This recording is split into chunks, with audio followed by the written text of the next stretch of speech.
Bueno, buenas tardes a todos y a todas. Bueno, buenas tardes. He visto que escribió una persona de Uruguay, por lo tanto, buenos días a los que estáis al otro lado del charco y bienvenidos y bienvenidas a este webinar que organiza el posgrado de Soledad en la Universidad de Vic. Nada, os quiero dar las bienvenidas a todos, daros la bienvenida también a Laura Cole, que nos va a acompañar esta tarde, que es compañera en el posgrado, y sobre todo y especialmente a Andrés Losada, que luego os lo presentaré, que es el panelista que va a hablar durante el día de hoy de un binomio interesante, que es el de soledad y cuidados. Bueno, además de daros la bienvenida, contaros. Ahora le daré la palabra a Laura Cole. Laura Cole os va a contar, es doctora en medicina y dirige también, junto con Xavier Gómez Batiste y con un equipo, dirigimos el posgrado de la Universidad de Vic. Os va a contar un poco cuál es la propuesta de posgrado que tenemos durante aproximadamente unos 10 minutos. Y luego, seguidamente, pues os presentaré a Andrés Losada y seguiremos un poco y él nos va a hablar de ese binomio que para nosotros es muy relevante, que tiene que ver con la soledad y los cuidados. La parte de conferencia de Andrés durará entre 40 y 45 minutos aproximadamente y luego, si os parece, abriremos un turno de preguntas para poder, solucionar dudas o indagar en aquello que deseéis, ¿vale? Por lo tanto, nada, Laura, muchísimas gracias por estar aquí y nada, te cedo la palabra para que cuentes de qué va el posgrado, cuáles son las características, etcétera, del posgrado de Soledad de la Universidad de Vic. Mil gracias. Pues muchas gracias, Javier, y gracias a la cátedra por este webinar y a Andrés Losada por aceptar a participar. Os acaban de mandar en el chat el catálogo del posgrado, que es en el marco en el que se organiza este webinar, que es la tercera edición. Hemos abierto la tercera edición que empieza este octubre. Se hace desde la Universidad de Vic en colaboración con la Fundación La Caixa y hay directores de la Fundación La Caixa, Javier Yanguas, aquí presente, y Xavier Gómez Batista desde la UBIC, que estoy en la coordinación académica junto a Elena Fernández y Luz Morín. Tenemos casi 50 profesores que son de toda la península, porque son sus temas especialistas dentro de la soledad y dan sus clases más del dominio que tienen. Por ejemplo, Andrés Losada también es uno de los profesores del posgrado y tocamos desde temas más de psicología, más comunitarios, a más existenciales. Hay todo un módulo de soledad existencial. Tiene una aproximación sobre todo de personas mayores, pero muy abierto a vida adulta y con algunas clases específicas en situaciones específicas de soledad, donde allí también tocamos la infancia, la adolescencia y situaciones específicas de soledad como la soledad en las residencias, por poner un ejemplo. Y también hay un trabajo final de posgrado que está asociado a unas clases más de metodología para tener herramientas para evaluar, diseñar intervenciones y comprender el fenómeno de la soledad. Y es un trabajo en que cada uno lo lleva a su terreno de interés y con una tutorización de un profesor del posgrado, pues puede desarrollar su propio proyecto y el posgrado termina con la defensa de este proyecto en septiembre del 27. Pues eso, hemos lanzado la tercera edición. Tenéis alumnos incluso aquí entre los asistentes al posgrado, bastante entusiasmados, diría yo. Es online, sobre todo online, jueves tarde, viernes tarde y sábado mañana, pero también hay dos encuentros presenciales de 3 días, de todo un jueves, todo un viernes y el sábado por la mañana, que ayudan mucho a conocer el equipo, a seguir las clases sincrónicas online y a experimentar las partes del aprendizaje más vivenciales. Cualquier duda, nos contactáis y nos llamamos y os contamos más detalles del posgrado. Yo ya os dejo hasta aquí y ya vamos con la ponencia. Gracias. Muy bien, Laura, pues muchas gracias. Bueno, para mí es un placer presentaros a Andrés Losada. Bueno, Andrés Losada, nos conocemos hace muchísimos, muchísimos años. Antes de ser doctores ni él ni yo, y él ya es catedrático hace muchos años de la Universidad Rey Juan Carlos.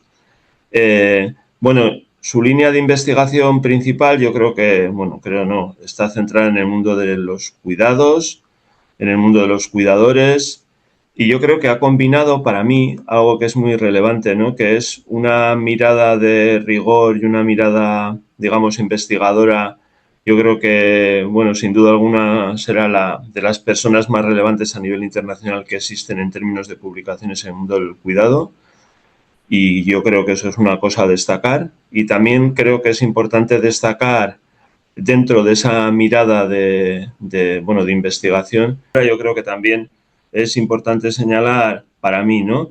Que han abierto dentro de lo que es los cuidadores y el apoyo informal, han abierto caminos que antes no estaban explorados, ¿no? Quiero decir que todo el trabajo que Andrés y su equipo, largo equipo, han hecho sobre la culpa o los sentimientos de ambivalencia o la incorporación de las terapias de aceptación y compromiso. Bueno, creo que han abierto una manera distinta de entender el cuidado y de entender las intervenciones con cuidadores. Yo me gustaría señalar esto por un lado y por otro, siempre han tenido, Andrés y su equipo siempre han tenido una mirada aplicada, ¿no? Es a veces, sabéis que combinar ambas dos miradas, ¿no? El rigor investigador y la academia con una mirada también aplicada en la psicología, pues creo que es muy relevante. A mí por lo menos me parece relevante porque son aportaciones que transforman, ¿no? En el fondo el mundo de los cuidados y el mundo de las personas cuidadoras. Por lo cual, bueno, yo creo que esos son dos aspectos que quería señalar. Más aspectos, bueno, es un equipo que ha, bueno, que ha destacado, ¿no? Por su actividad también, bueno, en términos de publicaciones, tanto de manuales, ¿no? Uno que va a salir dentro de poco, si no ha salido ya, sobre psicogerontología, artículos en muy distintas revistas de investigación. Andrés ha participado además en algunos de los artículos más relevantes de los últimos años, por lo cual para este posgrado es, vamos, un gusto tu presencia, Andrés, y para mí personalmente un placer. O sea que nada, os dejo con Andrés. El tema es eso, soledad y el binomio soledad y cuidados. Y nada, tuya es la palabra, Andrés. Muy bien. Pues muchísimas gracias, Javier, por tu, bueno, amabilísima, ¿no? Y Laura, por vuestra amabilísima presentación. Bueno, es un gusto veros y saludar a amigos. Y bueno, es un gusto saludar a todo el mundo. Además, yo creo que se puede decir eso de todo el mundo porque, visto lo visto, pues hay asistentes de lugares lejanos, ¿no? Para nosotros. Y así que bienvenidos a este webinar. No voy a robar más tiempo, voy a comenzar a compartir. Bueno, pues como ha indicado Javier, bueno, primero quería también dar las gracias a la Cátedra de Cuidados Paliativos por considerarme para este webinar y poder compartir este rato. Es para mí un placer estar aquí. Y de las cosas que voy a hablar, pues tienen que ver en gran medida con lo que nuestro equipo se investiga, pero también con cuestiones muy actuales en temas muy relevantes para la sociedad en general, como son la soledad y el cuidado. Antes de entrar en esa conjunción de variables, ¿no? O de dimensiones o factores, pues creo que es importante contextualizar. Es cierto que hace 20 o 30 años esto del cuidado había que explicarlo muy en detalle porque apenas se había oído hablar de eso que es el cuidado, que es lo de las personas cuidadoras. A día de hoy ya, por suerte, se habla mucho del tema y en parte se habla porque es una situación que está dando lugar a tensión, ¿no? Lo voy a definir como una situación de tensión social, lo que se genera a raíz de las necesidades de cuidado. Esta figura más o menos la conocemos, es una distribución de la población, una forma de mostrar la distribución de la población que antes se llamaba pirámide poblacional. Afortunadamente ya no se llama pirámide porque si teniendo forma de pirámide quiere decir que las personas que están en la base de la pirámide luego mueren y a día de hoy pues yo creo que es uno de los logros más importantes de la sociedad actual el que la mayoría de las personas que nacen pues llegan a edades muy avanzadas, pero como resulta evidente a partir de la imagen, pues se está acumulando la mayoría de la población en edades avanzadas, y además se está produciendo el fenómeno de que hay un descenso de natalidad, sobre todo en países más del desarrollo, lo que está provocando que, aunque la mayoría de las personas mayores envejecen adecuadamente, están bien física y cognitivamente, pues al incrementarse mucho la prevalencia de personas mayores en la población, pues también se incrementa la prevalencia de problemáticas asociadas a la vejez, como pueden ser, por ejemplo, las demencias, que es pues de lo que más voy a hablar hoy, porque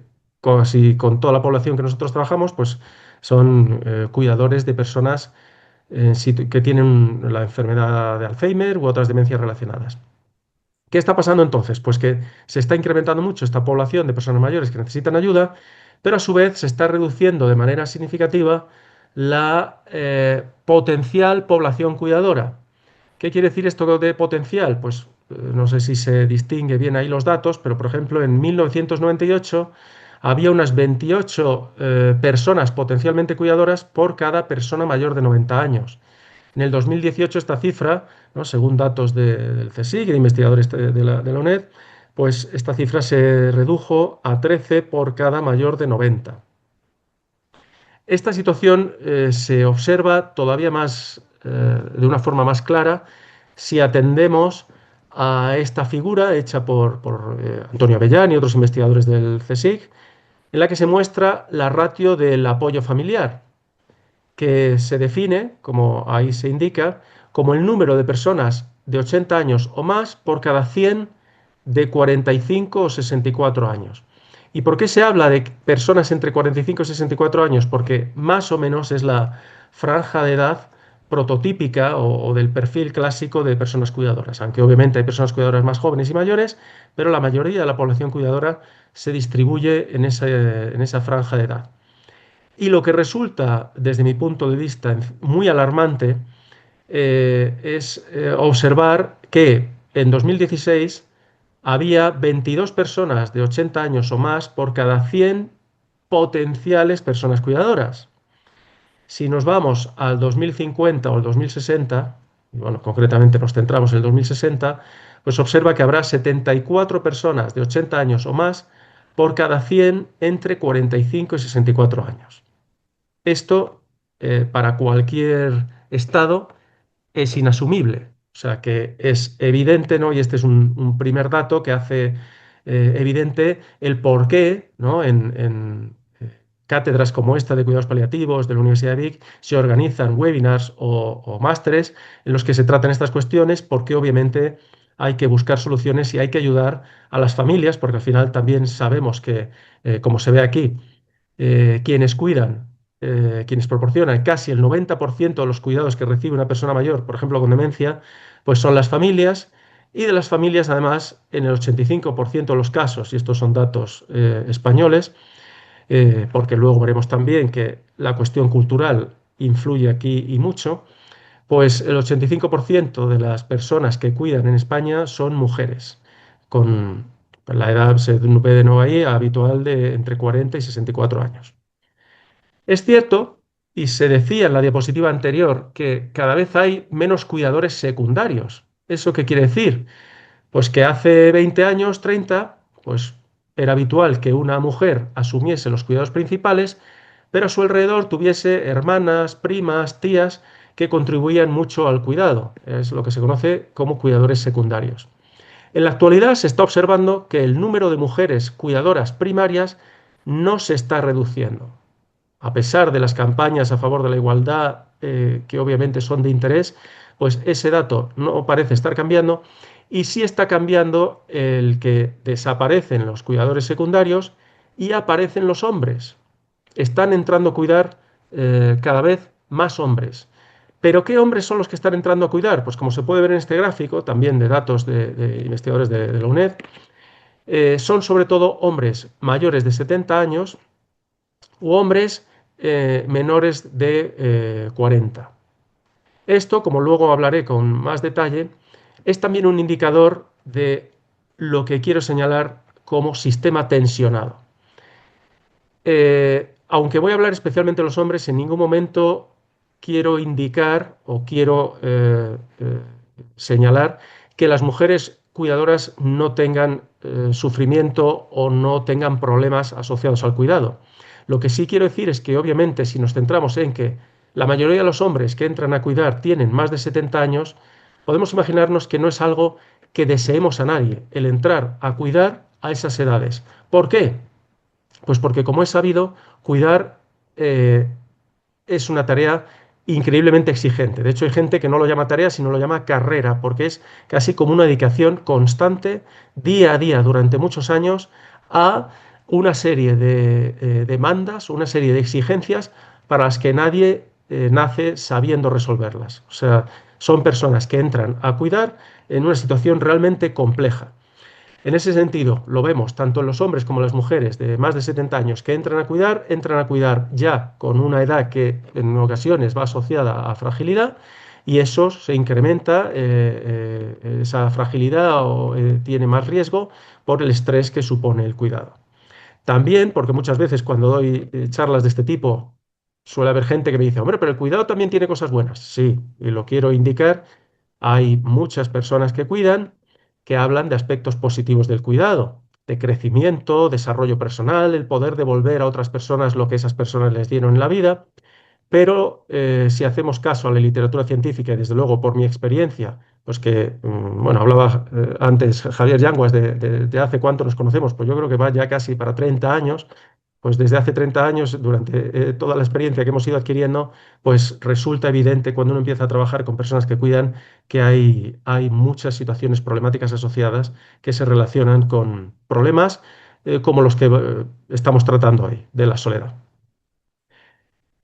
En ese sentido, pues la primera pregunta que nos podemos hacer es si la soledad es un problema entre personas cuidadoras. Obviamente ya muchos estaréis pensando, lógicamente, si nos han citado hoy a este webinar será porque sí es un problema. Entonces, si atendemos a un metaanálisis relativamente reciente, de hace unos 3 años, que analizaba estudios de cuidados y soledad, pues vemos que más de la mitad de las personas cuidadoras de un familiar con demencia tienen soledad.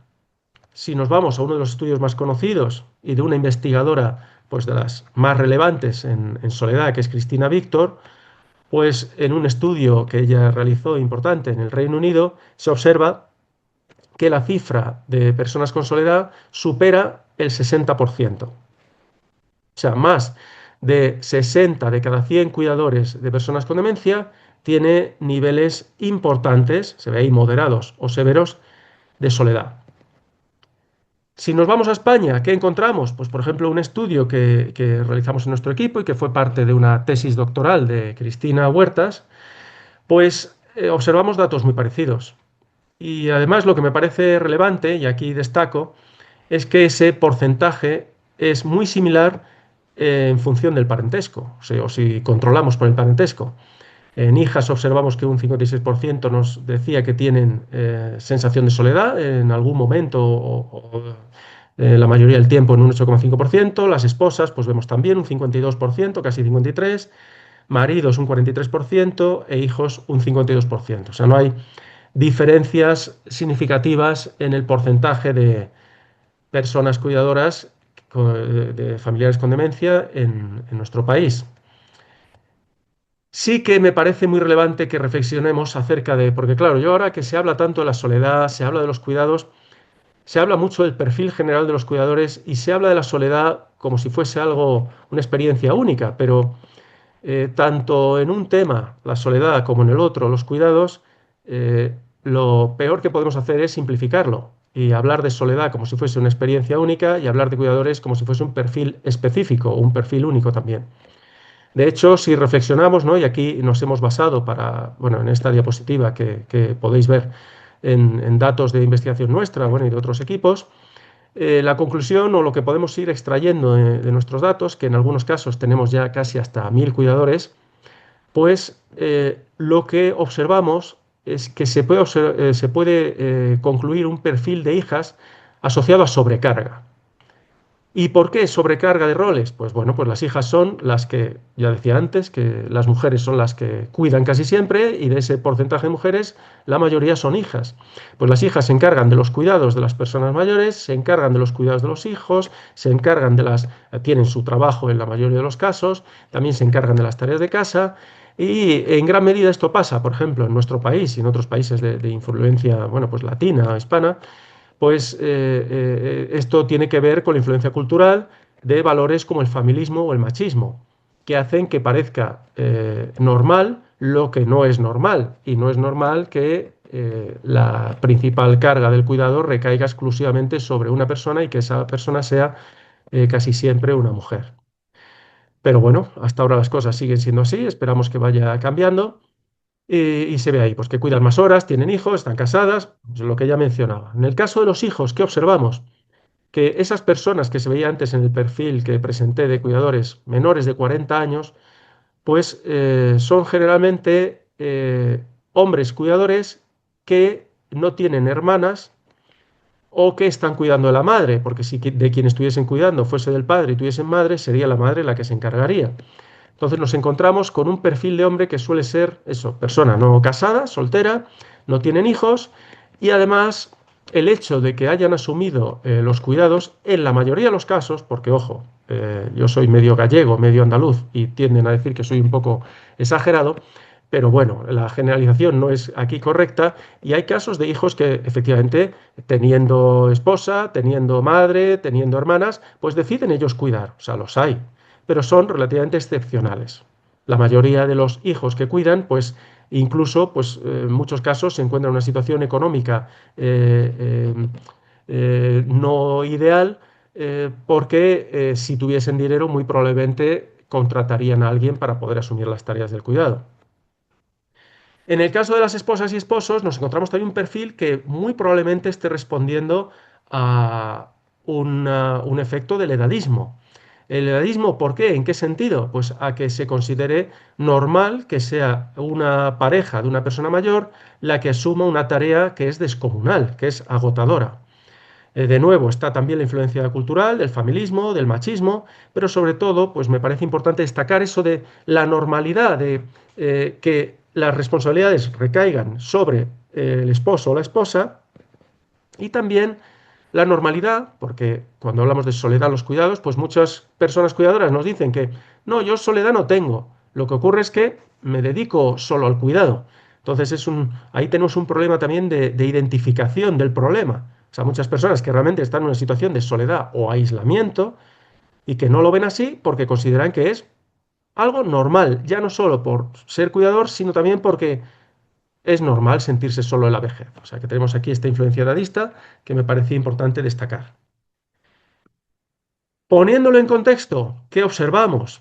Pues que muchos estudios, como por ejemplo los realizados por el Barómetro de la Soledad, que sacan unos informes espectaculares y súper útiles para pues, personas que realicemos investigación en este tema, como es mi caso, pero claro, me parece relevante llamar la atención sobre, bueno, la típica forma de U en la observación de la soledad, que hay más soledad en jóvenes y en mayores, pero claro, a veces salen esos datos de mayores, por ejemplo, un 20% en mayores de 75 más, que desde mi punto de vista hacen necesario matizar qué es lo que hay detrás de ese 20%, ¿no? Y por ejemplo, podemos ver algo que me gusta siempre subrayar, que es que en las residencias de personas mayores hay prácticamente solo soledad, un 96% de soledad en personas que están mayores en residencias, y va seguido en términos de ranking de personas en situación de soledad de los cuidadores, en torno al 60%. Luego están también personas que sufren discapacidad o algún problema intelectual de desarrollo, que también tienen niveles eh, alarmantes de soledad y que deberían sacarnos los colores a todos como sociedad porque algo deberíamos hacer, aunque se está haciendo, pero debería hacerse a un mayor ritmo y con mayor número de recursos. Estudios por ahí que me han gustado y que voy destacando porque me parece que dan en la clave muchas cosas, ¿no? Pues por ejemplo ese publicado recientemente en el Journal of Gerontology, pues de que la soledad va a peor. O sea, la soledad evoluciona en personas cuidadoras y va generando aislamiento social. A mí me parece que si podemos calificar de gravedad algo, pues la soledad tiene su importancia, pero el aislamiento es grave y es quizá más fácil, aunque obviamente lo estoy simplificando, más fácil ayudar a alguien que está en situación de soledad que ayudar a alguien que está en situación de aislamiento. Y el cuidado, por ser una tarea que se prolonga en el tiempo durante muchos años, que cada vez requiere más o demanda más de los cuidadores y a su vez agota más a los cuidadores, pues eh, permite entender ese cada vez mayor agotamiento, la duración del cuidado, el por qué se va convirtiendo en algo que aísla a quienes asumen una tarea por la que deberíamos estar más que agradecidos, porque desde luego si los cuidadores familiares en este momento dejasen de hacer su tarea, todos los países caerían en bancarrota. O sea, no se podría sostener un país sin la ayuda de las personas que cuidan. A su vez, resulta sorprendente ver que hay no uno, sino muchos estudios, y este es de los pocos que yo he observado que analiza la soledad en cuidadores tras la institucionalización en una residencia, pues estos estudios coinciden en observar que cuando se termina el cuidado sigue habiendo soledad. En este, concretamente, lo que se observa en el estudio que ahí señalo es que se reduce algo la soledad social tras ingresar en una residencia al familiar, pero se incrementa la soledad emocional. Y antes mencionaba Javier Yanguas que a nuestro equipo nos interesa mucho el tema de la ambivalencia y la culpa, y detrás de esa soledad emocional hay un gran papel de la culpa. Si no tenían suficiente los cuidadores con la soledad, la tristeza, la ansiedad, pues situaciones realmente difíciles y duras a las que se tienen que enfrentar, como es la de tomar la decisión de institucionalizar o no un familiar, incrementa muchísimo la culpa y esa culpa a su vez puede todavía empeorar más la situación de soledad. Luego hablaré un poquito más sobre esto. A la izquierda pongo un gráfico de uno de los estudios que, bueno, ya tiene sus añitos, 25 años, aunque para mí fue como si se publicase ayer, porque cuando salió me pareció interesantísimo y muy bien hecho, del equipo de Janicki, Glaser y Ronald Glaser, un equipo clásico en esto, y que observaron, pues como se puede ver ahí en circulitos negros y blancos, que para su sorpresa, incluso 4 años después de haber terminado el cuidado, se observa en la línea superior, que son los antiguos cuidadores, la soledad sigue siendo un gran problema para las personas cuidadoras. ¿Por qué? Entre otras razones, y me anticipo un poco a lo que diré después, entre otras razones porque los cuidadores con el paso del tiempo van perdiendo habilidades.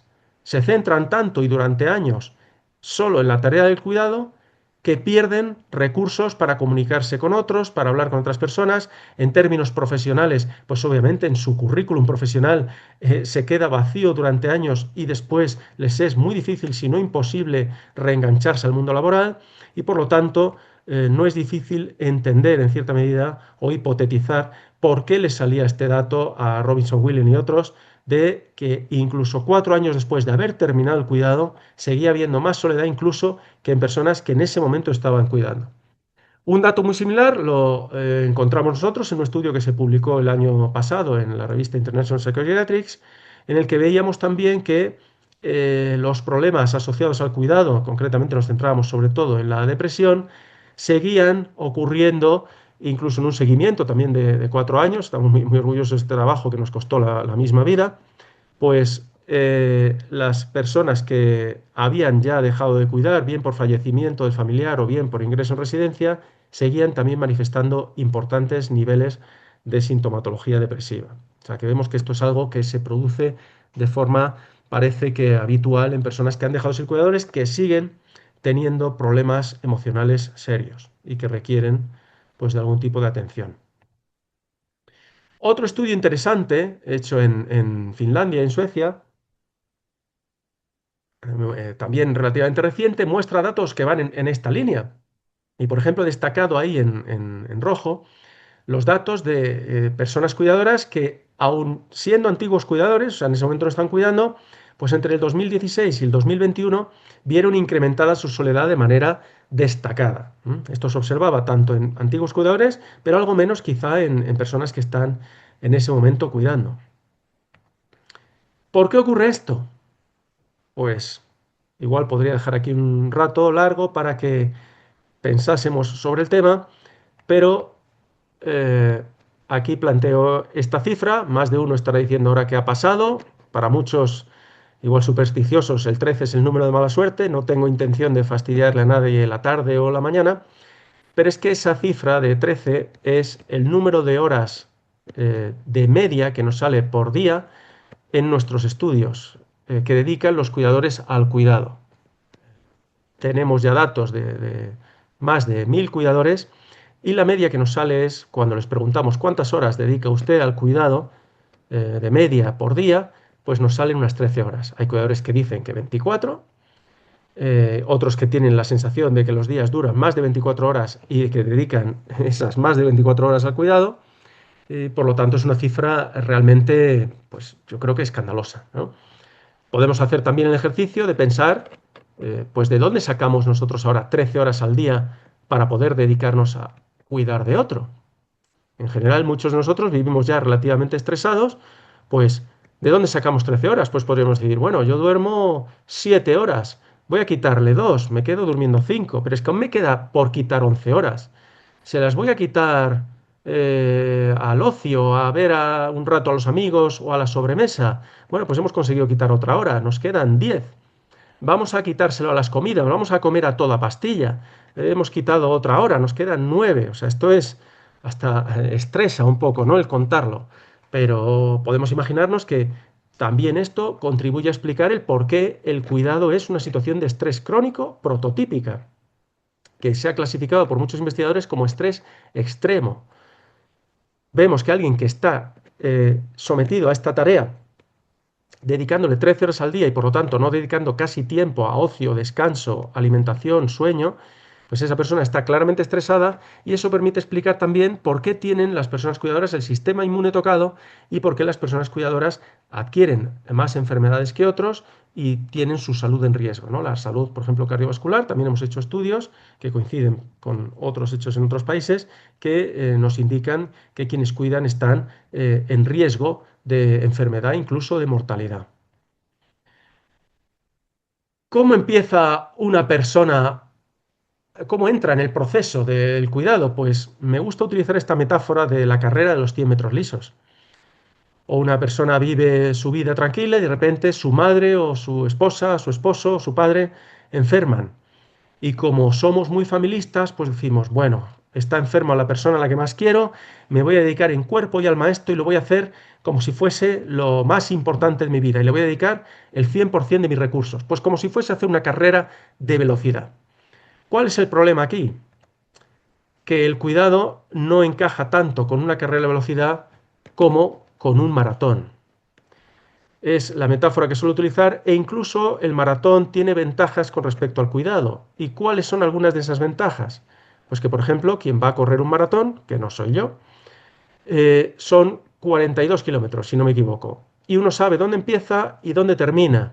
Y uno sabe que si al kilómetro le da un tirón o tiene un esguince o simplemente dice esto no es para mí, se puede retirar y sabe que le va a ver su familia, que le van a hacer fotos, que cada cierto rato habrá personas que les den agua, que les cuiden, saben dónde va a haber cuesta arriba, dónde va a haber cuesta abajo.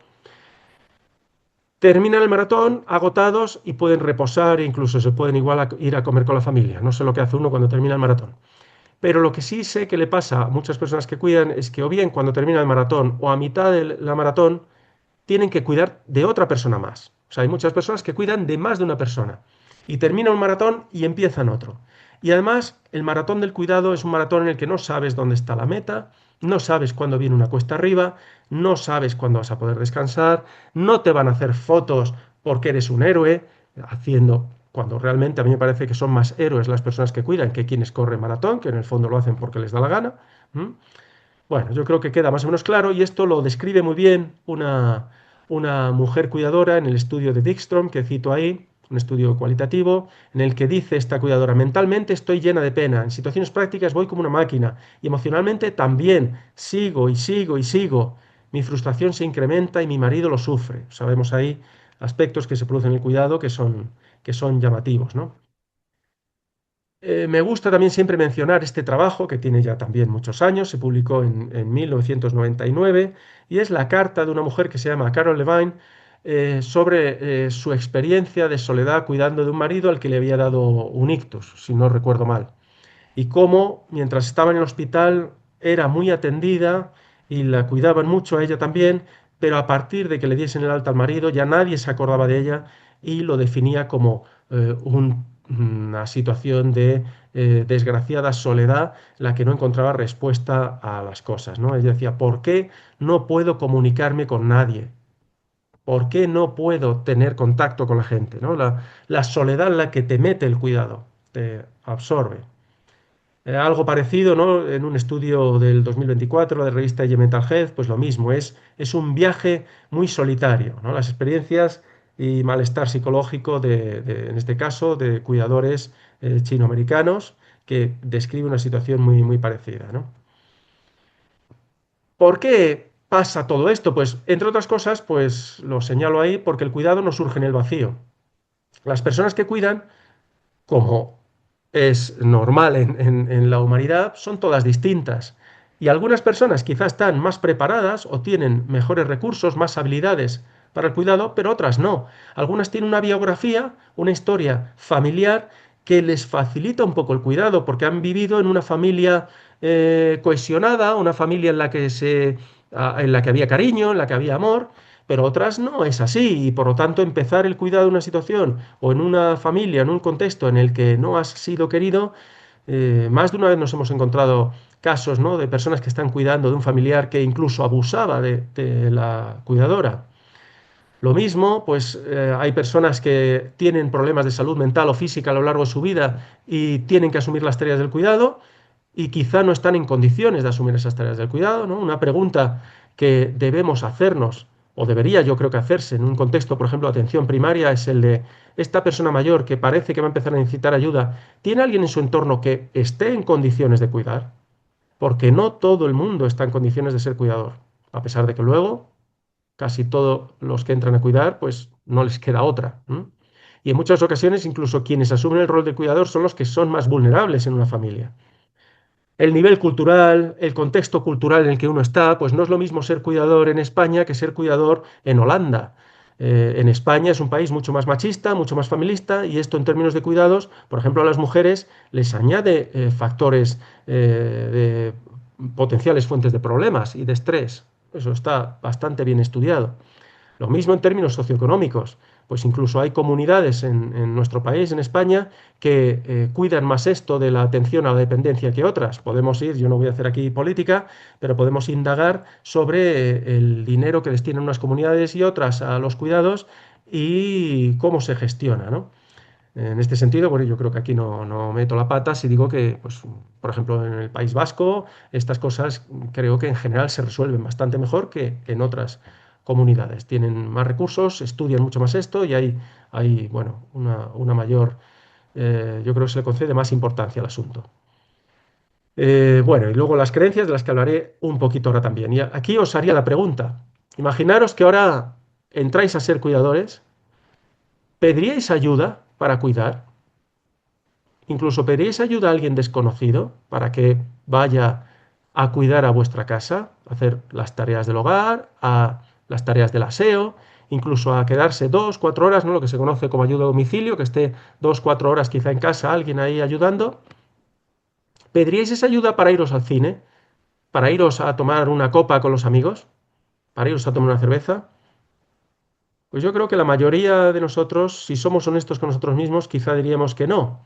¿Y por qué? Pues por otra de las variables que en nuestro equipo hemos estudiado mucho, pero que también otros equipos en España, como por ejemplo el equipo de Rafael del Pino, pues lo han estudiado, ¿no? La obligación familiar, la percepción de obligación familiar que te lleva a no hacer esas cosas de las que estamos hablando. Porque crees, en cierta medida, ¿no? Por esta herencia también religiosa que tenemos en nuestro país, cultural religiosa, que nos lleva a el familismo y esa percepción de obligación familista de solo debemos cuidar y además nos hacemos hiperpuntillosos con el asunto y pensamos de una manera rígida, poco flexible.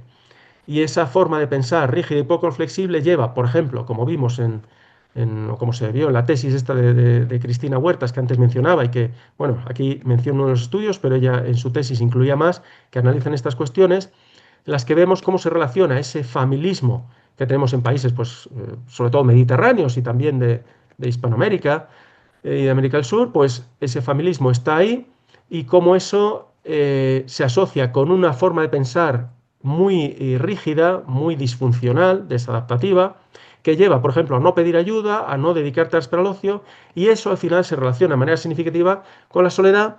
Y, por ejemplo, en este estudio que menciono, estas variables explican un 30% de la soledad en personas cuidadoras. Hay estudios, este me gustó mucho, un estudio hecho en China en el que hablan también del estigma, pero esto, aunque el estudio esté hecho en China, también se aplica a nuestro país. Por ejemplo, el que mucha gente, por querer mantener la reputación de la persona mayor, que no la vean que ha enfermado y que tiene demencia, para evitar sentimientos de vergüenza asociados a las demencias todavía a día de hoy, pues se van aislando. Se aíslan los cuidadores, pero aíslan también a la persona con demencia, y esto obviamente no beneficia a nadie. No beneficia ni a las personas con demencia, no beneficia a los cuidadores y tampoco beneficia a la sociedad en conjunto, porque al final, si los cuidadores sufren, sufrimos todos. La culpa, la variable que ya ha surgido varias veces hoy por la tarde y que hemos estudiado, es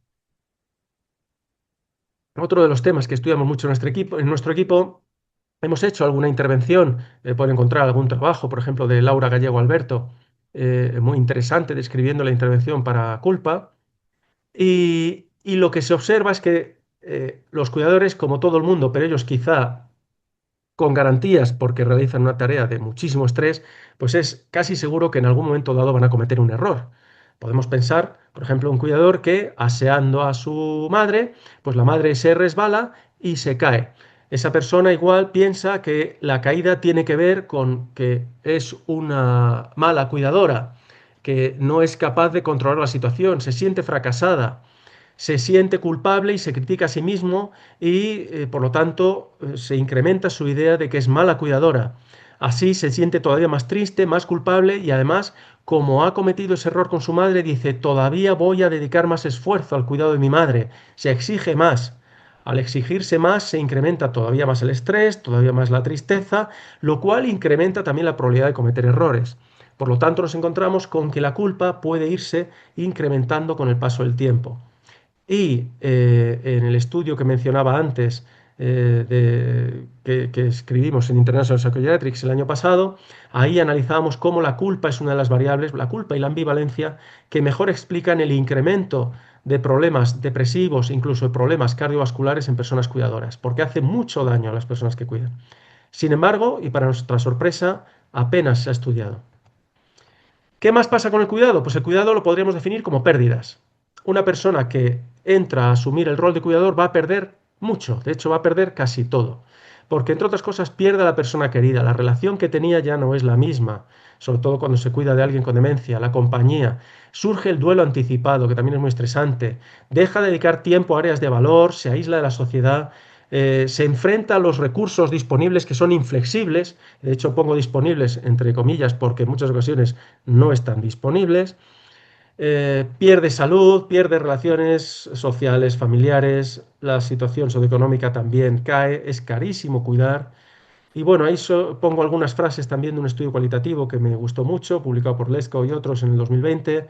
Estoy ocupado todo el tiempo, no tengo tiempo libre, no tengo libertad, no salimos, los amigos no nos visitan, rompí el contacto con amigos, solía tener un amigo, un compañero, pero ahora ya no me queda nada. La pérdida. Es también relevante tener en cuenta una perspectiva que no se suele tener en cuenta al hablar de soledad en cuidadores, y es la de que el cuidador depende de la persona enferma y la persona enferma depende del cuidador, y ambos, su relación afecta a la soledad del otro, o sea, la soledad de uno afecta a la soledad del otro, la calidad de vida afecta a la calidad de vida del otro, y por lo tanto, a la hora de estudiar este tema de la soledad, no habría que perder de vista la relación de pareja o la relación cuidador o la diada, cuidador, persona cuidada, y también algo que apenas se estudia, que es una perspectiva más sistémica, más familiar, de en qué medida eh, el inicio del cuidado y del proceso de dependencia de una persona de la familia hace que las familias se resquebrajen y lo cual incrementa mucho la probabilidad de la soledad. Esto del cuidado tiene consecuencias muy importantes. Aquí pongo algunos estudios, pero bueno, se asocia a riesgo de suicidio, a depresión, a ansiedad, problemas cardiovasculares, a sueño, o sea, no solo a soledad. a toda esta cantidad de problemas que vemos ahí: culpa, ambivalencia, duelo anticipado, deterioro cognitivo. Estudios hechos por el equipo de Peter Vitaliano de la Universidad de Washington también lo demuestran, que ser cuidador también te incrementa el riesgo de que tengas pérdida de capacidad cognitiva. Sabemos que a las personas cuidadoras hay que apoyarlas. Para entender esto, nos basamos en modelos teóricos muy respaldados, como por ejemplo el modelo de estrés y afrontamiento. Y nosotros elaboramos aquí una adaptación de este modelo de estrés y afrontamiento, lo hemos llamado el modelo de diátesis-estrés. Y diátesis-estrés porque incluimos esa vulnerabilidad, esa diátesis previa, y de que muchos cuidadores son ya vulnerables antes de cuidar. O sea, tendríamos que tener un mecanismo para identificar quién puede cuidar y quién no, porque ya sabemos que hay ciertos factores, por ejemplo, alguien que tenga ya problemas de salud previos, o el hecho de que una mujer sea quien va a empezar a los cuidados ya implica riesgo. ¿Por qué? Pues porque la mujer está más sometida a esas normas culturales asociadas al machismo, al familismo, que va a hacer que estén más presionadas que los hombres. A un hombre, en principio, si entra a ser cuidador, quizá reciba incluso ayuda sin pedirla, que es algo que también se observa. Pero bueno, quiero decir eso, que hay un factor de vulnerabilidad que puede ser previo al cuidado. Las personas que se enfrentan al cuidado, ya en el cuidado, se enfrentan a muchísimos estresores. Pues, por ejemplo, no es lo mismo cuidar de una persona con Alzheimer que una persona con una demencia frontotemporal. Los síntomas conductuales psicológicos que se asocian casi exclusivamente a la demencia, pero me gusta destacar que son totalmente dependientes del contexto. Todos podemos estar tristes alguna vez, todos podemos tener ansiedad, agitación, nervios, podemos repetir muchas veces preguntas, y eso no es porque tengamos demencia, eso es por factores contextuales que puede ser, por ejemplo, debidos a la soledad. Si yo me encuentro en una situación de soledad, estaré con más probabilidad aburrido, y si estoy aburrido, pues haré más preguntas y no repetiré preguntas porque tenga demencia, sino porque estoy aburrido y solo. Estos estresores o estas situaciones de vulnerabilidad previa, pues ya favorecen que haya pérdidas asociadas al cuidado, de salud, de la persona querida, de tiempo dedicado a áreas de valor, aislamiento de la sociedad. Pero no todos los cuidadores que se enfrentan a los mismos estresores están igual de mal. Algunos incluso están bien. ¿Por qué? Pues porque tienen recursos. Porque, por ejemplo, están en algún entorno o en una comunidad en la que se ofrecen más ayudas, o tienen una familia que está más volcada en las ayudas. Hay recursos formales más disponibles que se adaptan más a la duración del cuidado. eh, Pueden permitirse ir al psicólogo, porque aquí me gusta también pegarle un tirón de orejas a las instituciones públicas, porque no hay psicólogos disponibles, y debería haber muchos más psicólogos disponibles, y quien necesita un psicólogo, que para esto es de gran ayuda, pues tiene que gastarse un dinero importante porque no tiene acceso público a ello, y debería. Y los estilos de pensamientos que antes mencionaba, pues alguien con un estilo de pensamiento más adaptativo, que tenga claro que para poder cuidar tiene que cuidarse y por lo tanto debe dedicar tiempo a su ocio, pues ese cuidador tendrá probablemente menos tristeza que quien no piensa de esa forma. A su vez también pues están esos procesos emocionales que he ido mencionando, pues que están muy asociados con lo anterior. O sea, si yo pienso de una forma adaptativa, muy probablemente no me sienta culpable porque se haya producido una caída de mi madre. Se ha caído mi madre porque es que es muy difícil duchar a una persona dependiente, es relativamente probable, ¿no? El que haya un accidente entra dentro de la normalidad y de la probabilidad, no solo depende de que yo sea buen cuidador o malo. Y los procesos de ambivalencia, pues lógicamente, si yo estoy cuidando a una persona con demencia que repite muchas veces las mismas cosas o que está agresivo, pues es también normal que en ocasiones se me meta la idea en la cabeza de, es que ojalá muera pronto. Sería tan bueno para todos que muriese pronto. Yo lo puedo pensar y saber que es un pensamiento fruto de mi estrés, pero hay gente que piensa eso y considera que es el mayor pecado que ha podido cometer, y eso le lleva a tener esa ambivalencia de cómo he podido yo a la persona que más quiero, cómo he podido pensar o desearle la muerte. Esa ambivalencia genera culpa, la culpa genera que uno todavía se esfuerce más por el cuidado, y al final se entra en la pescadilla que se muerde la cola. Esto es un proceso gradual, uno muchas veces ni se entera de que está empezando a ser cuidador, es muy insidioso y, bueno, ya he dicho que inconsciente. Dije antes que se lleva ya unos 30 años o más trabajando en esto de los cuidados, en los últimos 10, 20 años con más intensidad. Hay muchísimas intervenciones para cuidadores, muy pocas dirigidas a la soledad. Y en este trabajo de revisión hecho por algunos investigadores muy relevantes en el tema del cuidado, como por ejemplo Brent Mausbach, pues se concluye que la mayoría de las intervenciones que tratan de influir sobre la soledad de los cuidadores, pues tienen importantes limitaciones metodológicas y han demostrado tamaños del efecto bajos. O sea, las intervenciones que hay para soledad en general no están siendo efectivas con cuidadores.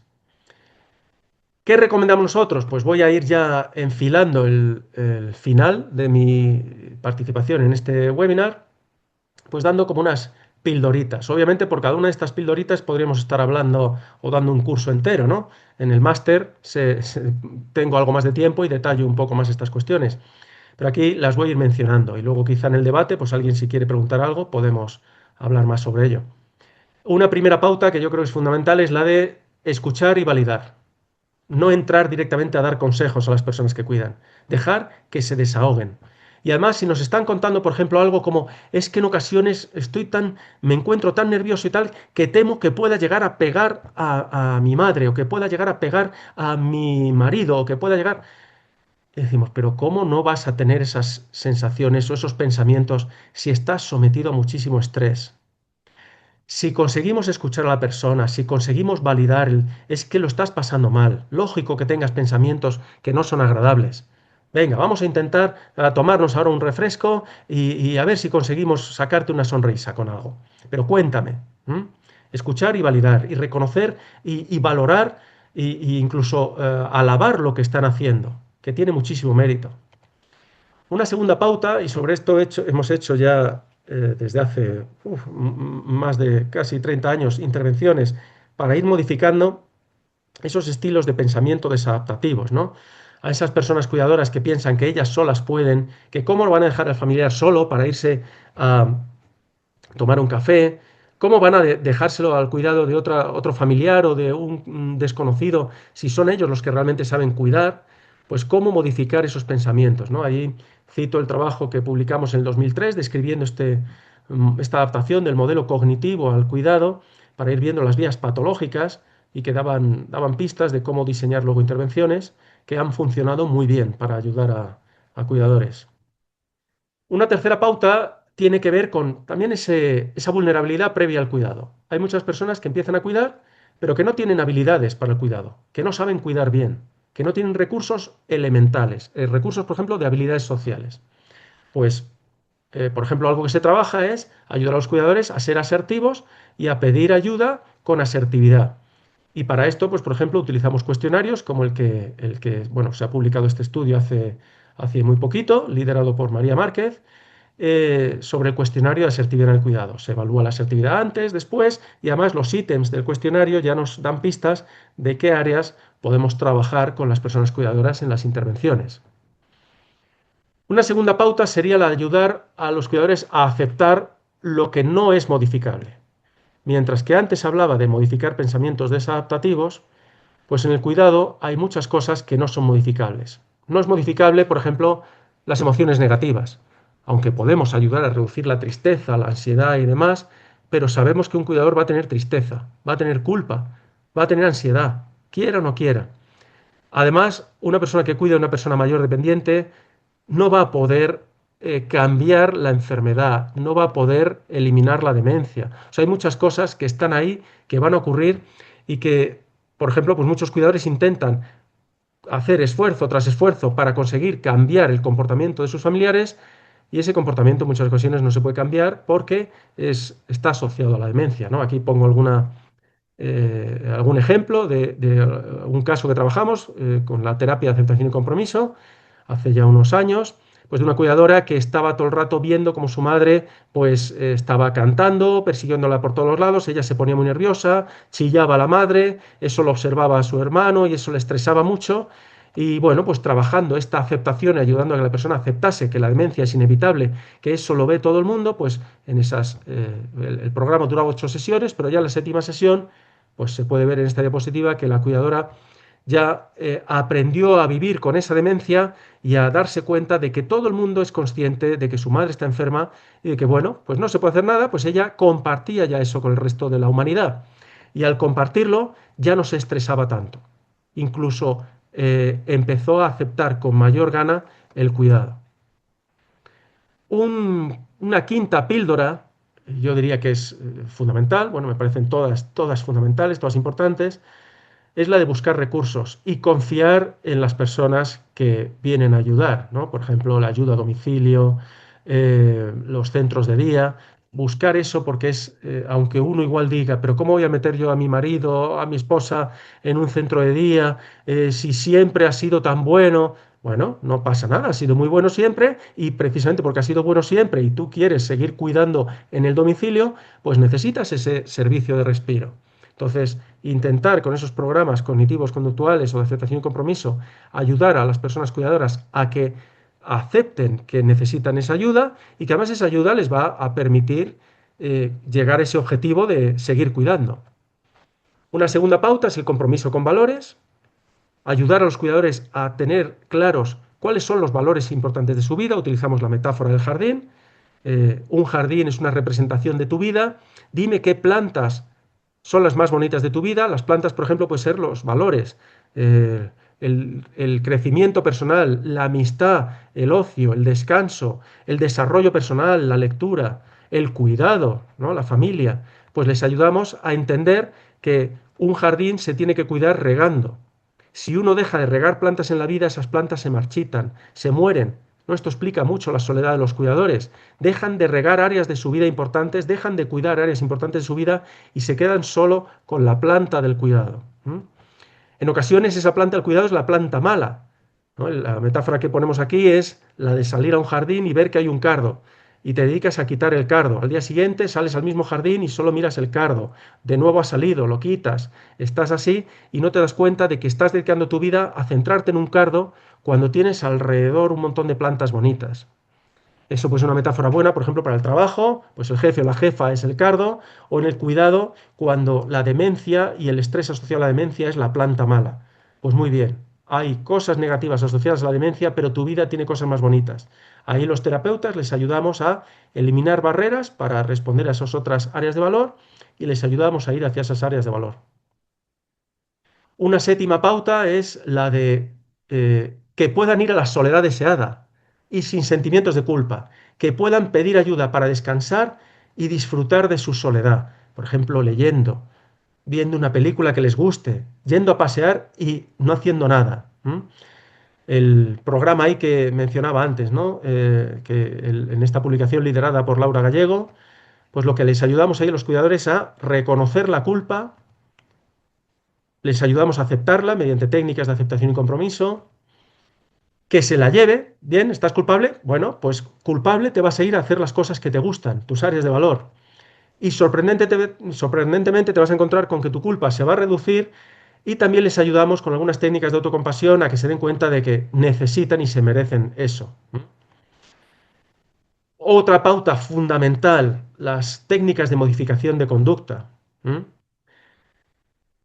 Algo que atribuimos siempre a la demencia, la repetición de preguntas, de conductas, ¿no? Lo de ¿habéis repetido alguna vez una pregunta o frase 1000 veces? Este es un ejemplo clásico, ¿no? De todas las familias. ¿Eso quiere decir que el niño tiene demencia? Porque si está repitiendo una vez y otra la misma pregunta y eso se debe a la demencia, pues el padre tendría que contestar, hijo mío, ¿tienes Alzheimer? Estás insoportable. ¿Mm? Lo que ya sabemos, y esto funciona mejor que las terapias farmacológicas, es que una buena intervención en modificación de conducta consigue enseñar a las personas que cuidan a identificar el por qué las personas con demencia en muchas ocasiones se comportan de forma problemática. No es por la demencia, es porque todos en esas condiciones nos comportaríamos así. Hay una teoría muy bonita, la de las necesidades no cubiertas, de Gisca Cohen Mansfield, que habla mucho de esto. Y la soledad favorece las conductas problemáticas en la demencia. Una persona con demencia que se encuentre sola se va a comportar más problemáticamente. Si conseguimos ayudarla a que no se sienta tan sola, no se comportará tan problemáticamente. Una última píldora que recomendamos, esta ya es tras el cuidado, se ha producido el fallecimiento o incluso el ingreso en una institución, en una residencia, pues se trata de entender los 3 pasos por los que van a pasar los cuidadores y ayudarles a evolucionar por esos pasos, ¿no? De una primera desestabilización a luego la reorientación, ayudarles a encontrar sentido y conexión con la vida, con el mundo, y luego ir reconstruyendo estabilidad e identidad. Esto es de un trabajo también muy reciente de White, publicado el año pasado, que es muy interesante. Y concluyo ya con las ideas que he tratado de transmitir en este webinar, pues que cuidar favorece la soledad, la aparición progresiva de la soledad, además va apareciendo de manera, en cierta medida, inconsciente. Eh, la soledad introduce vulnerabilidad y riesgo en el cuidado, o sea, ya no es solo que el cuidado favorezca la soledad, sino que encima cuidas, te sientes solo y como te sientes solo tienes más problemas todavía de cuidado. Hay perfiles especialmente vulnerables, como hemos estado viendo, ¿no? De personas que ya empiezan el cuidado en situación de vulnerabilidad, pero luego personas vulnerables porque tienen una forma de pensar desadaptativa o por otros factores como los que he mencionado. Suele ser un proceso inconsciente en el que factores culturales tienen un impacto muy destacado, y esto convendría trabajarlo desde, por ejemplo, la educación infantil, ayudar a que los niños ya vayan sabiendo de esto el cuidado y se vaya redistribuyendo claramente las tareas sin que todo caiga sobre las mujeres. También intervienen procesos familiares y sociales que apenas se estudian y desde luego no hay casi intervenciones desde un punto de vista sistémico. Y desde luego a las instituciones públicas hay que pegarles buenos tirones de orejas porque abusan de la figura del cuidador y deberían claramente ayudar más. Se puede ayudar, intervenciones como las que he descrito, pues desde luego incrementando recursos que puedan hacer que esos recursos sean más accesibles y flexibles, pero también que se adapten a necesidades específicas, que no sean el programa típico de cuidando al cuidador, que vayan a ayudar a aquellas cosas a aquellas áreas específicas que necesitan ayuda de los cuidadores, no a generalidades, validando a los cuidadores, reconociendo su esfuerzo, su trabajo, rompiendo barreras que les evitan independizarse del cuidado, que no se definan exclusivamente como cuidadores, eh, ofreciéndoles intervenciones que les entrenen habilidades para las muchas tareas que requieren de habilidades en el cuidado, ayudándoles a ser coherentes con el valor del cuidado sin que descuiden otras áreas de valor, porque si descuidan esas áreas de valor es más probable que tengan problemas como la soledad, tristeza o culpa. Y desde luego ya cuando se termina el cuidado, sabiendo que el cuidado, incluso cuando termina, sigue siendo o sigue favoreciendo problemas psicológicos en las personas, pues ofreciendo recursos para el post-cuidado. Muchas gracias. Ahí tienen o tenéis el correo electrónico por si alguien quiere hacerme alguna consulta. Y si alguien me hace la consulta y ve que no contesto, por favor que insista, que es que en ocasiones son tantos los correos que recibimos en el día a día que pues en ocasiones no los vemos. Así que si alguien me quiere escribir pues y ve que no contesto rápido, pues que me insista. Muy bien, Gracias. Andrés. Nada, pues muchísimas gracias. Nada, la verdad es que me ha encantado. Agradecerte mucho porque bueno, la presentación ha sido estupendísima. Mientras la gente se anima a hacer alguna pregunta, yo ayer fíjate que me acordé de ti porque estaba en una reunión y salió un tema que siempre te he querido preguntar y no lo había hecho, que tiene que ver con aquellas cuidadoras mujeres adultas que han sido maltratadas, por ejemplo, por sus padres, ¿sí? Y que les tienen que cuidar. Salió otra cuestión también Yo he tenido un caso de una mujer que le pegaba a su marido y resulta que es que era una mujer que había sido maltratada y ahora el marido tenía demencia, ¿no? ¿Qué hay sobre el asunto del maltrato en vida, vamos a decir, y los cuidados? O si, no sé, si sabe, a mí siempre me pilla esto un poco, siempre pensamos que, ¿no? Que se da en un contexto de amor el cuidado, ¿no? De que cuidas al que te ha cuidado, no sé, si, ¿cómo lo ves? Sí, el tema es realmente de interés, es relevante, es pertinente porque, vamos, como estabas diciendo ahora al final, ¿no? No es un caso, hay muchos casos así. Y además en ocasiones incluso pueden ser todavía más complejos de lo que estás describiendo. Por ejemplo, Ujú. una persona que maltrate a su mujer y entre a ayudar en el cuidado a la hija y la hija sea confundida con la mujer, porque hemos tenido algún caso así, y además de recibir maltrato, también tiene intentos de relaciones sexuales por parte del padre. Ya, ya, ya. El tema de complejidad, esto puede llegar a unos niveles que en Sí. ocasiones ni nos imaginamos. Y la intervención aquí es hiper compleja. Empieza a haber algunos estudios que lo tratan de manera directa. Ujú. En algunas ocasiones, y esto por ejemplo, pues Javier López, que es también alguien que ha trabajado mucho en este tema, pues ha indagado, ¿no?, en las cuestiones del perdón, pero en otras ocasiones aquí la intervención o sea, debería haber unos recursos casi inmediatos para poder ayudar a esas personas, porque esas personas, si ya el cuidado en general está asociado al estrés, en el caso que estás mencionando, roza ya hasta Mm. cuestiones traumáticas, ¿no?, que luego se desarrolla estrés postraumático y realmente a día de hoy yo diría que la respuesta es muy, muy compleja porque muy poco recurso va a poder intervenir ahí como se debería. Es muy complejo Ujú. porque en ocasiones también se deja, ¿no? Porque puedes plantearte la situación, bueno, muy bien, pues es una cuidadora que está siendo maltratada, la quitamos del contexto, pero ¿quién va a hacerse cargo de la persona mayor? Ya. Los servicios sociales no son rápidos. Las gestiones administrativas ya lo sabemos, ¿no? En algunas comunidades la ayuda a la dependencia llega cuando ha muerto el familiar. O sea, esto, Sí, sí, sí. es así. Sí, luego yo creo que ahí también aparecen, ¿no? Es que hace poco también, mirando, ¿no?, el maltrato económico al que supuestamente son sometidos algunas personas mayores por parte de sus cuidadores, ¿no? Aunque sean cuidadores pagados, ¿no? Bueno, el asunto es que intervenciones, digamos, ¿no? Pues el otro día se planteaba un caso de una persona que va a una entidad bancaria y saca 500 euros todos los meses para dárselos a la cuidadora en mano, ¿no? ¿Hasta qué punto eso es maltrato, no es maltrato? Claro, la cosa es que cuando le preguntas a esa persona mayor, pues te dice que se los da porque quiere para el estudio de su hija y tal. No está muy claro que se los dé porque quiere, lo que está claro es que solo tiene a esa persona, ¿sabes? Entonces Sí. muchas veces todo esto está imbrincado en una situación muy, muy, bueno, tú las conoces perfectamente, muy complicadas. Hay una pregunta que hace Celia Gil, espera, que se me acaba de ir, aquí la tengo. Dice, ¿hay algún estudio que nos muestre la comparativa de cuidadores ayudados por IA o el método tradicional vinculado a la soledad? Intervenciones con IA en cuidadores ahora mismo empieza a haber algunas, pero Mm, específicas sobre soledad y que además lo comparen con una intervención tradicional, al ya, menos yo ahora mismo no tengo ninguna en mente. no, vale, vale. ¿Y las que hay en IA?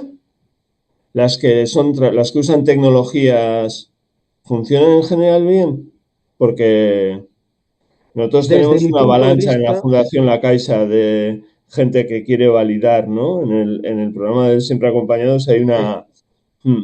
yo ahí no tengo sé, un dilema importante. Yo tiendo a pensar, o muchas veces cuando iniciamos nuestras investigaciones, o sea, tratamos de meternos, ¿no? Mediante quizá técnicas empáticas, decir, a ver, ¿a mí qué me gustaría? ¿Cómo me ya, gustaría que se me ayudase? Es cierto que obviamente hay el problema del cuidado es tan, o sea, es casi como un tsunami, que hay que buscar ujú, soluciones de todo tipo. Entonces yo entiendo que la IA, desde luego, puede ser un apoyo interesante. Un apoyo mm, interesante. Esto es como cuando ven las intervenciones de robots, robots en las residencias y demás. Entiendo que puede ser útil, que puede ser interesante. Hay algunos trabajos que se están realizando para reducir la soledad en residencias a través de mm, robots. mm, Y seguro, vamos, y a falta de nada, pues yo diría que, bueno, pues vamos a ver, ¿no? ya, Pero creo que el componente humano a día de hoy no se resuelve con la IA y en parte me gustaría que no se llegase a resolver, porque eso, entre otras cosas, significaría, bueno, no sé lo que significaría, pero creo que los cuidados todavía no se pueden resolver, o al menos los cuidados dignos, ¿no? Y- como se dice, ¿no? Con la atención centrada en la persona, ¿no? Encajando ahí, pues yo creo que no, que todavía no dan adecuada respuesta. ya, ya, ya. Sí, yo coincido en que a mí también me cuesta, ¿eh? Lo de los robots y todas estas cosas a mí me cuesta mucho. Me cuesta. me cuesta verlo y bueno, Es nada, que sin creo que más. también despersonaliza, ¿no? Ahora también se dice los Sí, dispositivos en las casas para que te tengan controlado, que la persona mayor pueda estar. A mí no me gustaría, el ejemplo que poníamos, ¿no? Hace poco tuve el máster con vosotros, ¿no? Y me acuerdo que surgió un debate mm, muy interesante, pues el que alguien pueda ver cuándo voy al baño. O sea, no tengo ganas de que eso llegue a sí, ser así, ¿no? Y que incluso sí, la IA me identifique cuándo quiero ir al baño. Creo que no me apetece. Pero bueno, ya, ya. Hubo otras cosas, ¿no? Vamos a decir vamos a pensar en otras cosas. que también se las trae. Que cada Pero uno bueno, pueda vivir, ¿no? Yo creo sí. que Lo que pasa entiendo es el que interés, pero claro, lo que pasa es que también yo creo que ahí hay, no, se ve una oportunidad de negocio, ¿no? Yo no, conozco un montón de sistemas que se están probando ahora, ¿no? Porque parten de una, o sea, parten además de un supuesto, ¿no? Que es que facilitar la conexión, ¿sí? Es sinónimo de hablar, de conversar, de no tener soledad, de tener conversaciones significativas. Yo creo que esto también se vio, joder, Andrés, en la pandemia, ¿no? Bueno, vosotros hicisteis un trabajo ahí en medio de la pandemia, ¿no? Que era, oye, que una cosa es la posibilidad de estar conectado y otra cosa muy distinta es que tú no te sientas solo, aislado o tal, y más cuidando, ¿no? Bueno, fíjate que justo la pandemia, quienes mejor se defendieron ante eso fueron las personas mayores, sí, que tenían más porque, recursos. claro, más recursos personales, sí, Y sí, la IA está quitando los recursos. Yo ahora observo, ¿no? Y espero que no me estén escuchando muchos estudiantes, pero la gente está dejando de pensar, Javier.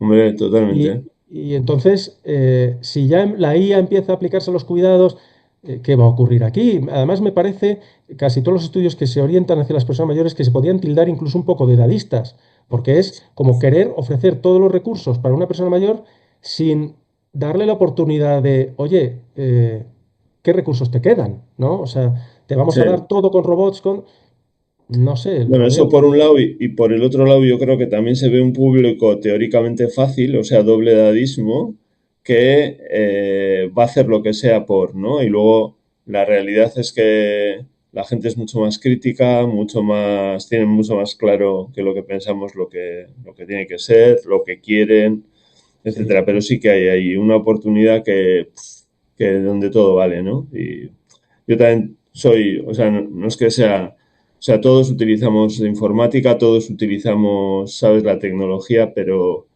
bueno, aquí se ha visto, ¿no?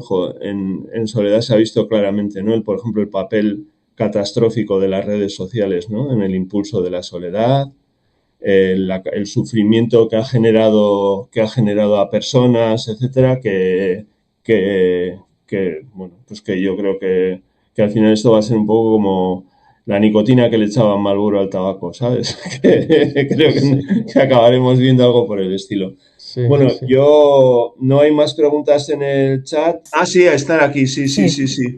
La veo, la veo, la veo. Ah, nada, dice, el tema es muy importante, es muy interesante. La pregunta, perdona, que se me había olvidado. ¿Crees que la sociedad occidental como la conocemos ahora tiene recursos económicos, psicológicos y sociales para afrontar esta situación creciente? ¿Qué se proyecta? ¿O no se hacen proyecciones, predicciones y es un terreno en el que simplemente nos encontraremos? Esa es la pregunta. Andrés, ya Uh, para terminar. una, Pum, una pum. pregunta, una pregunta compleja. Desde mi punto de vista, yo creo que recursos eh, o recursos para los recursos hay. Otra cosa es que se destinen a esto. Yo creo que debería ser una prioridad. A mí me parece que Mm, invertir en, por ejemplo, estábamos hablando del edadismo, ¿no? Invertir en reducir el impacto del edadismo en los cuidados, en el inicio de la dependencia tendría o se asociaría un ahorro de recursos espectacular para los estados. Hay estudios más o menos que apuntan hacia eso. Entonces, ir hacia modelos de cuidados eh, que tengan en cuenta estas cuestiones, yo creo que sería posible. Otra cosa es que sea ahí hacia donde vamos. A mí me parece que se está yendo a recursos igual muy de fuegos artificiales, pues eso, con inteligencia artificial, con recursos tecnológicos.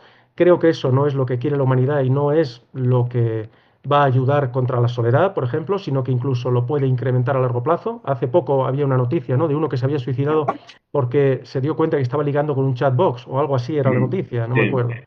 Pues yo creo que obviamente ese camino, vamos, igual estoy totalmente equivocado, pero me parece a mí que ir hacia humanidad es fácil, simplemente hay que gestionar un poquito mejor los recursos y se podría hacer. Ujú. Muy bien, pues que así sea. ¿Sabes? Ha quedado un poco como la bendición de los curas lo de que así sea, pero que así sea, la verdad. Mira, Abigail, desde México, dice, ¿existe algún tipo de intervención o apoyo específico en temas de índole sexual para los cuidadores? En el caso, por ejemplo, de algunas conductas desinhibidas, etcétera. Hay estudios muy interesantes eh, y después muchos trabajos que pueden dar pistas de cómo trabajar eso, trabajos clásicos de modificación de conducta en los que, bueno, en ocasiones, pues por ejemplo, se me ocurre que en gran medida esas conductas pueden deberse al tipo de demencia, una demencia frontotemporal, por ejemplo, pero desde luego, o sea, sí que hay programas de modificación de conducta que consiguen no reducirlo, porque a ver, el sexo al final es una necesidad biológica, o sea, lo que yo creo que se puede intentar es conseguir normalizarlo. Ujú. eh, y conseguir que se ha hecho tanto en residencias como en contextos familiares, en domicilios, y desde luego mi aproximación hacia eso sería con la modificación de conducta y ya digo, con el objetivo último de intentar normalizar. Muy Pero bien. claro, si alguien quiere ponerse en contacto igual con más en detalle, pues que me escriba y trato de aclarar un poquito más esto, que en 2 frases puede resultar complicado. Muy bien. Pues nada, 1.000 millones de gracias, Andrés. Te dejamos la tarde, lo que queda de la tarde libre, que ya es Magnífico. bastante lío. Y nada, 1.000 millones de gracias. Gracias a todos los asistentes. Y bueno, espero que hayáis disfrutado tanto como he disfrutado yo. 1.000 millones de gracias. Nos vemos, ¿vale? Gracias a Chao, todos. gracias, Chao, Andrés. Un Javier. abrazo. Un abrazo.